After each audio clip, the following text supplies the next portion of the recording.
I put out a book about 6 or 7 years ago with my friend Ian Park called Gristle, and it looked at the consequences of factory farming and animal agriculture. And we did a little book tour. And the question we were asked the most was people being sort of smug, being like, well, it's easy for you to be vegan. You know, you're rich and you live in New York. What about people who live in food deserts? And I was like, well, when I first became a vegan, I was making $2,000 a year and living in an abandoned factory in a crack neighborhood. And I was a vegan. I didn't have running water. I didn't have a bathroom. So all I can say is what I did then.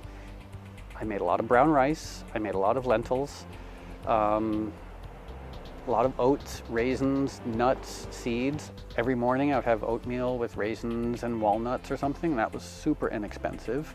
I would buy oranges. I would steam broccoli. I would splurge and make tempeh. I mean, I could feed myself on $10 a week easily. I went to where the food was. There were no grocery stores in my neighborhood, so I went to the grocery stores that weren't in my neighborhood. And I was spending $10 a week on food and eating really well. You know, you can feed yourself very inexpensively, and so when people are like, oh, but it's not easy, I was like, but you're talking about your health, you know, and your family's health.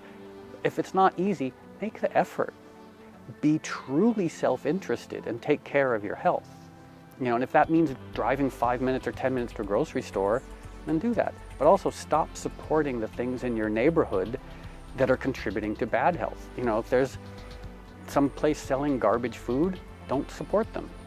You know, and eventually they'll go out of business, and hopefully they'll be replaced with something that provides you with healthy food. So if I'm looking at like a family in an environment, you know, family living in a food desert where the parents are both working full-time jobs and they're looking for convenient food, or even just like a new vegan who's broke looking for convenient food, spaghetti and tomato sauce, peanut butter and sugar-free jelly on whole grain bread, you know, oatmeal with raisins and some sort of nut. Like, these are solid, nutritious foods. And then smoothies, you know, go to Bed Bath & Beyond and buy a $40 blender, and once a day put a banana, some spinach and some berries and some water in your blender, and you've just had like a little nutritional powerhouse that costs next to nothing.